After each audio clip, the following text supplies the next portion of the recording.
Nos programas anteriores, nós começamos a conversar sobre a importância do culto da família. Se você está interessado nesse assunto, eu recomendo que você procure olhar os programas anteriores, porque ali estão conceitos muito importantes, conceitos sobre a importância da formação de hábito e como você implementar o culto da família na sua casa. Nós vimos no programa anterior que o culto da família é resultado de uma negociação do casal, de quem está liderando a família e de quem resolve colocar a família no rumo da busca pelo reino de Deus em primeiro lugar. Então, quando o casal entra neste acordo e começa a buscar o Senhor, nós vimos no programa anterior que é preciso determinar um horário para acontecer o culto da família todos os dias. Isso vai alterar radicalmente as rotinas da casa. Essa casa vai ter que deitar num horário diferente, vai ter que acordar num horário diferente. E culto da família é da família. Todos devem ser convidados para estar no culto. Todos devem vir à presença de Deus. Todos devem vir adorar a Deus. E eu quero partilhar com você mais alguns trechos desse livro que eu considero um clássico da educação religiosa. O que eu mais quero, se não educar os meus filhos nos caminhos de Deus? Eu quero preparar os meus filhos não apenas para esta vida. Nós vemos um texto do capítulo 78, que é o capítulo sobre o culto da família. Esse é o livro Orientação da Criança. Só um parênteses, você encontra esse livro em cpb.com.br, cpb.com.br. Se nós educamos, o que eu queria dizer para você agora há pouco era que se eu educo os meus filhos apenas para esta vida, eles morrerão como viveram, sem Deus. Então, a minha educação precisa ser uma educação para o céu, para a vida eterna. Eu, como pai, como mãe, preciso ser intencional nisto. Os meus filhos precisam perceber que esse é o principal objetivo da existência da família, da existência da casa. Não é ensinar os filhos a ganhar dinheiro, apesar de que esta é uma habilidade importante, ela é importante, mas não deve ser a principal. Não deve ser ensinar os filhos a como serem bonitos, famosos, ricos, inteligentes. Isto é muito importante. Pode ter a sua importância, você saber ganhar dinheiro, você galgar posições na sua vida profissional, ou seja, pode ser que algum filho seu será um grande legislador da nação, pode ser que você mesmo seja chamado a ocupar altos postos governamentais e poderá ser usado por Deus para mudar os rumos de uma nação. Eu não sei, Deus é quem sabe, mas enfim, o rumo da minha casa precisa ser claro. Para onde estamos indo nós? Então nós vamos formar hábitos espirituais na nossa casa, hábitos de busca de Deus. 3 desses hábitos, a gente já citou em programas anteriores, são o culto da família, a frequência à igreja e a guarda do sábado, que são atividades que nós realizamos em família. Então, como que realizamos o culto da família? Nós vimos no programa anterior que deve haver um horário determinado. Se você não determina esse horário, o culto simplesmente não vai acontecer. Não vai descer um anjo do céu, bater na sua porta e dizer: ei pessoal, vamos aí acordar, está na hora de fazer o culto hoje. E ainda assim alguém vai relutar em sair da cama? Não, esse anjo mora aí na sua casa e esse anjo é você, pode ser você. Deus está chamando alguém a pagar o preço. Alguém precisa sair antes da cama. Na verdade, a palavra de Deus diz quem deve ser esse alguém. Esse alguém, desculpe aí, marido, mas é marido, é o homem. A Bíblia diz que o marido é o cabeça da casa. É o cabeça, não para ganhar no pratinho que ele quer na hora que ele quer. É o cabeça não para poder usar o dinheiro conforme ele quer para os seus motivos egoístas. É o cabeça não para aproveitar da esposa e dos filhos.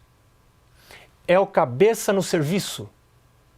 Como Cristo é o cabeça da igreja. Cristo não veio para ser servido, mas veio para servir e dar a sua vida em resgate de muitos. Então, a liderança do homem é uma liderança espiritual.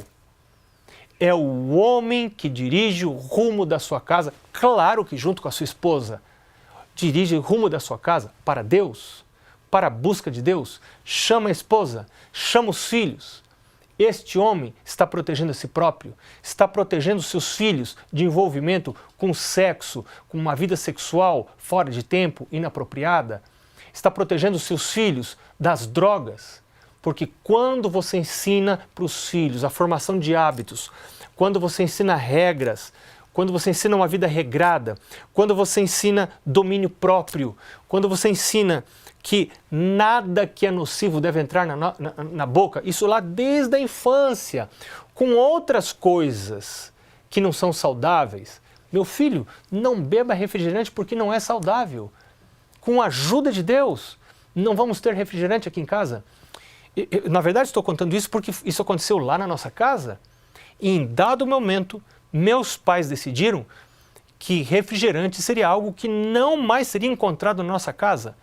Nós não compraríamos, eles não comprariam mais refrigerante, porque refrigerante não é bom para a saúde, refrigerante é destruidor da saúde, e o nosso corpo é o templo do Espírito Santo. E eu preciso preservar o meu corpo, porque dentro do meu corpo está o cérebro, e no cérebro funciona a mente, e é a mente que adora a Deus e nos põe em contato com seres celestiais. Tudo que prejudica o corpo prejudica a mente e me torna menos suscetível para perceber as realidades eternas, menos suscetível, menos disposto, predisposto para tomar decisões morais e espirituais. E a ausência de decisão é vantagem para o inimigo de Deus. Então, a casa precisa tomar algumas decisões radicais. Agora, o cristianismo é uma religião radical. Não dá para a gente ficar em cima do muro. Ou nós somos, ou não somos. E se nós fingimos que somos, o inimigo de Deus vai tomar controle da minha vida e da vida da minha casa, dos meus filhos, de tudo. E é por isso que o Senhor nos chama para essas decisões. E a primeira delas é realizar o culto. Olha esse texto que está no livro Orientação da Criança, página 521. Eu quero lembrar a você do texto bíblico base desta série de programas, que está em Mateus capítulo 6, verso 23. Eu estou citando isso porque não quero que nenhum livro esteja acima da Bíblia neste programa. A Bíblia é o nosso manual de estudos nesse programa. Mas este livro apresenta conceitos bíblicos sobre família e nós vamos estudar alguns trechos dele.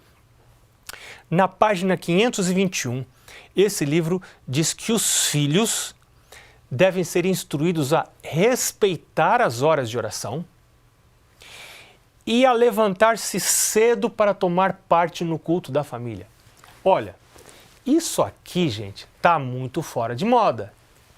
Hoje, em boa parte das casas, os filhos têm permissão para ficar na cama até tarde, 9, 10, 11 horas da manhã, em domingos, feriados. Mas espera aí, essa casa vai realizar o culto nesse dia? Ou nesse dia que os filhos ficam na cama, vai ser o dia da exceção? Lembre-se que as exceções são destruidoras dos hábitos. Se nós queremos convidar a Deus para dentro de casa, é preciso haver uma mudança radical no nosso estilo de vida, na maneira como nós gerenciamos a nossa casa, na maneira como nós elegemos as rotinas da casa, na maneira como nós escolhemos as atividades que vamos ter na casa. E esse texto diz que os filhos devem ser ensinados a levantar cedo. São hábitos de operosidade, hábitos de saúde, não de condescendência com a preguiça. Levantar cedo vai ajudar o meu filho a estar caminhando par a par com a vida, porque a vida começa cedo. Cedo os passarinhos cantam, cedo começa o trabalho na maioria dos lugares onde você vai trabalhar. E quando o filho começa a adorar a cama, a fazer da cama o seu Deus, vai ter uma vida difícil, porque vai passar 6 dias da semana esperando o final de semana para poder dormir. O difícil é o trabalho, o ruim é o trabalho, o bom é o sono. Que bom se você já cria o seu filho, preparando o seu filho para o ambiente de trabalho, para a vida de trabalho, porque vai ter que trabalhar o resto da vida. Então, isso é muito importante, além do culto. Então, Abraão convocava toda a sua família para o culto. O Senhor, lá no Jardim do Éden, comparecia no Jardim do Éden, lembra-se? Na viração do dia, quando o dia virava da parte escura para a parte clara, e quando virava novamente da parte clara para a parte escura. O Senhor comparecia para comungar com Adão e Eva. Agora você pode imaginar um Adão resmungão. Não tinha cama, provavelmente, no Jardim do Éden. Eles dormiam na relva. Então o Adão dizendo, Senhor, está muito cedo, volta mais tarde, agora recém o sol nasceu, tem esses Eu já ouvi dizer gente que não gosta dos passarinhos, porque o passarinho atrapalha o seu sono, mas então, quem sabe é um momento da gente reorganizar as rotinas da vida. Há casos em que não é possível. Existem pessoas que estudam até tarde, mas isso não é por toda a vida, isso é por um período da vida. Mas tão logo cesse essa necessidade, deve a vida voltar ao seu ritmo normal. Deitar cedo, acordar cedo para ir à presença do Senhor. Porque a palavra de Deus diz, buscai, pois em primeiro lugar o seu reino e a sua justiça, e todas as outras coisas vos serão acrescentadas. Em um dos programas anteriores, nós vimos que coisas importantes acontecem de madrugada. Coisas importantes acontecem ao nascer do sol. Isaías fala que o Senhor o despertava cedo para que ele ouvisse como eruditos.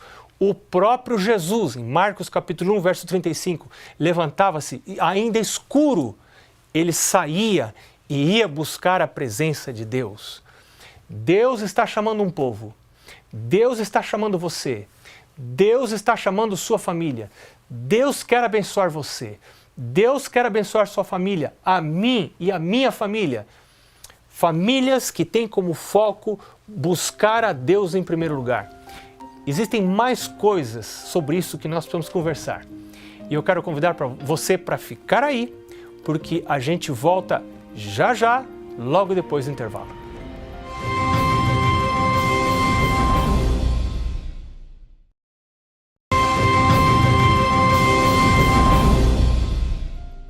E aí, que bom que estamos de volta para esse segundo bloco do programa Lar e Família. Hoje, continuando a falar sobre culto da família, a importância de estabelecer esta rotina para que ela se torne num hábito dentro de casa. Uma casa cujo principal objetivo da sua existência é a busca por Deus. É uma casa que não é um parque de diversões, é uma casa que não é uma praça de alimentação, tem comida, mas não é uma praça de alimentação. Comer não é o foco principal da casa. O foco principal da casa não é diversão. O foco principal da casa, essa casa não é uma academia, não é exercício físico, tudo isso é bom, pode ser importante, mas o foco principal da casa é buscar a Deus. Minha casa, uma igreja, cada pai um pastor, cada mãe uma líder espiritual que vai buscar ao Senhor. Então, nós estivemos vendo no primeiro bloco a importância de ajudar os filhos a acordar para vir ao culto. No próximo programa, eu quero apresentar para você algumas dicas sobre como acordar os filhos. Como meu pai fazia para acordar a gente lá em casa para o culto da família. E é a única casa que eu conheço, é a casa que eu mais conheço, por isso eu estou citando. E eu já disse para você que a casa dos meus pais não foi uma casa perfeita. Mas foi uma casa em que os pais, apesar da imperfeição deles, e eu também, minha casa também não é perfeita, imagino que a sua também não seja perfeita, mas nós queremos buscar a Deus, justamente porque não somos perfeitos. Nós queremos ir à presença de Deus, não porque somos santos, mas porque queremos ser. Queremos um dia estar com o Senhor no céu. Então, nós no primeiro bloco estivemos falando da importância de acordar os filhos, de ajudar os filhos a acordar. este é um processo que é muito mais fácil se você começa lá na infância, assim que o bebê nasce, a fazer o culto com a criança, um culto apropriado para a sua idade. Nós não temos tempo agora nesse programa para falar sobre como deve ser o culto para bebês. O culto quando tem bebês, depois o culto na primeira infância, segunda infância, depois na adolescência, um culto quando há filhos jovens dentro de casa. É o meu caso agora. Eu tenho filhas que são jovens, que uma das filhas ainda mora com a gente em casa. Então, como deve ser o culto para estas determinadas fases? Sempre o culto deve estar adaptado para o indivíduo mais novo da casa. O culto deve estar voltado para o indivíduo mais novo da casa. A linguagem, os hinos, as atividades do culto adaptadas para o indivíduo mais novo da casa.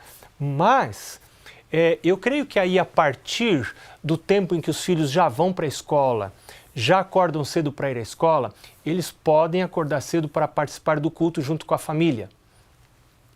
E esse texto que nós lemos aqui no livro Orientação da Criança, antes do intervalo, diz que os filhos devem ser orientados, instruídos a se levantarem cedo para tomar parte do culto da família.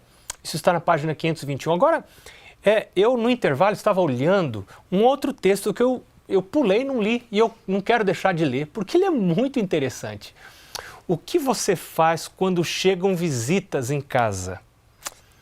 Esse texto diz assim, é o final da página 520, diz que em nosso esforço pelo conforto e felicidade dos hóspedes, não podemos nos esquecer das obrigações para com Deus. A hora da oração, ou seja, do culto, não deve ser negligenciada por nada.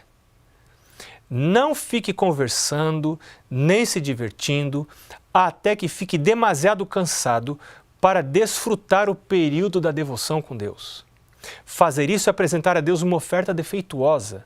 Cedo ainda, à noite, quando podemos orar sem atropelamento e de maneira inteligente, e eu acrescento, sem estar cansado demais, devemos apresentar nossas súplicas, erguendo a voz em feliz e grato louvor. Então, chega a visita na sua casa. O que faz? Que oportunidade melhor do que essa para fazer o culto? Convidar as visitas. Chega alguém em casa, convida para fazer o culto. Sabe, na nossa casa, sempre, quase toda semana tem visita. Nossa casa é aberta. Nós aprendemos que o Filho de Deus não tem casa, a casa é de Deus. E quem Deus manda, nós hospedamos. Então, vem, quem precisar, pode ficar na nossa casa, porque é a casa de Deus. Agora, à noite, nós realizamos o culto da família e todos que estão na casa são convidados a participar do culto. É um momento gostoso, é um momento alegre, rápido, muito curto. Lembre-se que eu já disse a você num programa anterior que o nosso alvo é um alvo quase irreal, mas é um alvo. Nós estamos perseguindo esse alvo. Nosso alvo é 5 minutos, ou seja, é um culto ao ponto, muito rápido. No próximo programa, nós vamos falar sobre como fazer esse culto, que partes deve ter o culto e algumas outras dicas a mais sobre o culto da família. Mas antes de deitar, a gente já conversa com quem chegou em casa, seja quem for. Às vezes os avós vêm nos visitar, todos participam do culto. Então nós já combinamos o horário do culto no próximo dia. Amanhã o culto será tal e tal hora. Quando não há ninguém em casa, nós começamos o dia com o culto.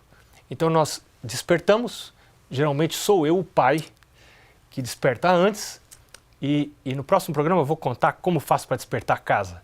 Mas eu desperto a casa cedo, nós temos um acordo para fazer isso, todos estão de acordo, não é pela força. Nós vamos à sala, realizamos o culto, e aí cada um vai fazer a sua comunhão pessoal com Deus, vai ler a sua Bíblia, vai ter o seu momento de oração, depois nós temos o desjejum e aí nós saímos de casa para o trabalho, saímos todos juntos para o trabalho. Agora, quando a gente tem visita, quando nós recebemos os avós, por exemplo, meus sogros ou meus pais, eles estão aposentados, eles não precisam acordar cedo a hora que nós acordamos? Então, apesar de que procuramos deitar cedo, porque o começo do dia é muito importante. O começo do dia determina o resultado do dia. Começar o dia com Deus é fundamental para uma casa. Então nós procuramos deitar cedo. Mas estas visitas talvez não precisem acordar assim tão cedo. Então nós invertemos a posição das coisas. Nós acordamos, realizamos a comunhão pessoal, depois comemos, tomamos o nosso desjejum e, por último, exatamente antes de sair de casa, nós acordamos as visitas para então fazermos o culto e a seguir saímos de casa. Então é possível você adaptar as coisas para que o culto aconteça e para que todas as pessoas que estejam debaixo do seu teto recebam a bênção do culto da família. Isto é muito importante. Uma outra coisa interessante, um outro fator interessante que é apresentado nesse livro, o livro que é um clássico da educação religiosa, da educação dos filhos. Não, o título é Orientação da Criança, mas serve para quem tem filhos adultos morando em casa também. Porque esse livro nos mostra como organizar as rotinas da casa para que o rumo da nossa casa seja para o céu, seja para Deus. Outro detalhe interessante é que ela diz aqui, na página 521, que Deus é desonrado quando o culto se torna seco e tedioso. E ela diz, sejam os períodos de culto curtos e espirituais. Curto. Várias vezes neste capítulo aparece esta característica do culto. Culto curto. Lembre-se que a gente já disse, eu curto o culto quando o culto é curto. Então, faça o culto curto, mas seja regular no culto. É melhor você ter um culto curto todos os dias do que fazer um cultão vez e outra. Não procure consagrar-se a Deus tudo de uma vez. Essa consagração deve ser dia a dia, todos os dias. Água mole em pedra dura, tanto bate até que fura. O nosso cérebro aprende pela repetição. Um outro conselho na página 522 é incluir os filhos no culto. Convidar um filho para fazer oração. Eventualmente você pode pedir que um filho, um pouquinho mais velho, dirija o culto todo, que organize, distribua as partes do culto. Próximo programa vamos ver quais são as principais partes do culto. Mas é tudo muito simples. Você vai ver que é muito simples. Deus não é um Deus de complicação. Deus é um Deus de simplicidade. Mas Ele tem bênçãos para você. Ele tem bênçãos para mim. Uma outra coisa interessante que aparece aqui na página 523 é a importância do canto no culto. Cantar é muito importante. Louvar a Deus. O canto é uma oração. Quando cantamos, nós falamos com Deus. Então é interessante se você tiver o inário. Nós lá em casa procuramos ter inário com música. Meu pai nos colocou na escola de música para aprendermos música, aprendermos instrumento, para ver música no culto, para ter instrumentos no culto, para que a gente aprenda a cantar em vozes no culto. É tão maravilhoso quando toda a família se reúne. Eu tenho uma filha que já está estudando fora do país. Quando ela vem, nós então reunimos as vozes, cantamos em vozes os hinos. É tão bom! Isso produz memórias maravilhosas dos momentos em família. Família buscando ao Senhor. Como isto é precioso! Enfim, existem outras coisas. Eu quero convidar você a fazer a sua revisão desse capítulo. É o capítulo 78 do livro Orientação da Criança. Mas a coisa principal é talvez você envolver a sua casa em uma negociação. Se você já começou o culto da família, persevere, permaneça. Mas se em sua casa ainda não existe o culto da família, por que não conversar sobre isto hoje? Por que não reunir-se o casal e em oração conversar com Deus, pedir ajuda para Deus? É difícil? Não é fácil. Estabelecer um novo hábito exige domínio próprio, exige sacrifício. há um preço a ser pago, mas as bênçãos que você vai receber, que a sua casa vai receber, você não pode calcular. Deus está chamando famílias para dizerem como disse Josué: eu e minha casa serviremos ao Senhor. Deus abençoe você, Deus abençoe seu casamento e Deus abençoe seus filhos. A gente se vê no próximo programa.